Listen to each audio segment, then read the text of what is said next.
Welcome back to Grihashobha channel. ఈరోజు millets ragi పిండితో కుక్కర్లో ఈజీగా ముద్ద చేసుకునే రాగి ముద్ద ఎలా చేయాలనో చూపిస్తాను. కొత్తగా వంట నేర్చుకునే వాళ్ళు కూడా కుక్కర్లో సులభంగా ఈ రాగి ముద్ద చేసుకోవచ్చు. రాయలసీమ స్పెషల్ రాగి ముద్ద చాలా హెల్తీ. ఈ హెల్తీ ఫుడ్ ఎలా తయారు చేయాలనో చూస్తాం.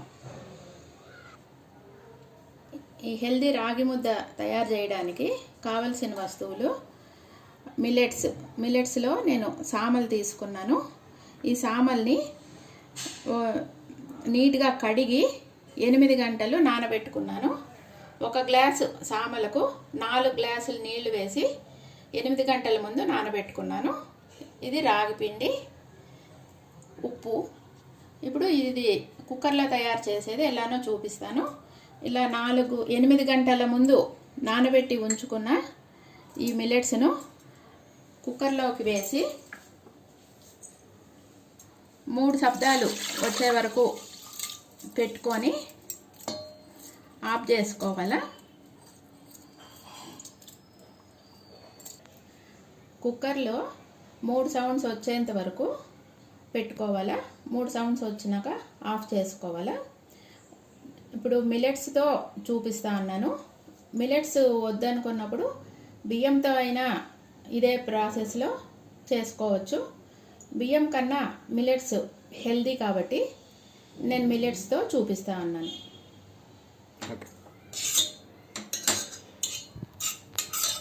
ఇట్లా 3 శబ్దాలు వచ్చినాక కుక్కర్లో పెట్టిన సామలు ఇలా అవుతాయి. ఇప్పుడు దీనిలోకి 6 గ్లాసులు నీళ్లు వేయాలి. నేను 1 గ్లాసు సామలకు 3 గ్లాసులు రాగిపిండి తీసుకున్నాను. ఫస్ట్ 1 గ్లాస్ సామలకు బాగా కడిగి 4 గ్లాసులు నీళ్లు వేసి 8 గంటలు నానబెట్టుకున్నాను. ఇప్పుడు దీంట్లోకి తగినంత ఉప్పు వేసుకొని మళ్ళీ స్టవ్ కింద కుక్కర్ కింద వెలిగించాలి.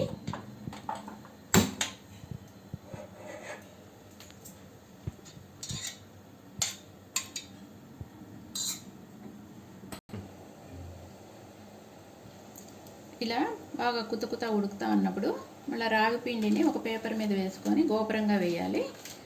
1 గ్లాసు సామలకు 3 గ్లాసులు రాగిపిండి తీసుకున్నాను.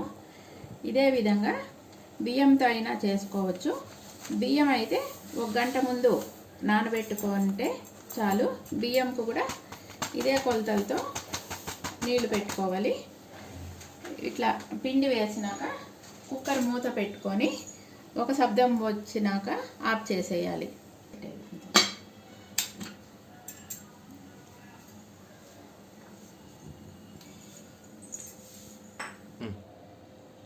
ఒక శబ్దం వచ్చినాక కుక్కర్ ఆఫ్ చేసి మళ్ళీ మూత వచ్చి తీసుకున్నప్పుడు ఇలా ఉంటుంది. దీన్ని ఇట్లా పప్పు గుత్తి వెనకాల కట్టి పక్క చిన్నగా ఇలా అనుకుంటూ మొత్తాన్ని కలిపేయాలి.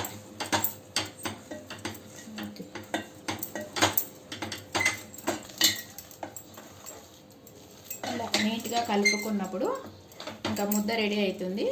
దీన్ని ఒక గిన్నెలోకి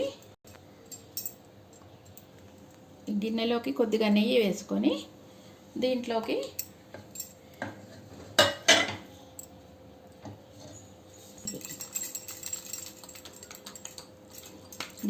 నెయ్యి వేసుకొని ఇట్లా బాగా ముద్ద చేసుకొని వడ్డించుకోవాలి.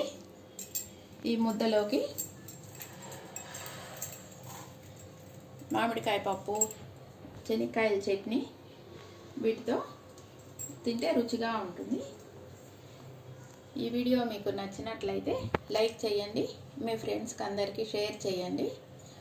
మా గృహశోభ ఛానల్ను సబ్స్క్రైబ్ చేయండి. మా లేటెస్ట్ వీడియోస్ కోసము బెల్ ఐకాన్ను ప్రెస్ చేయండి. Thank you friends.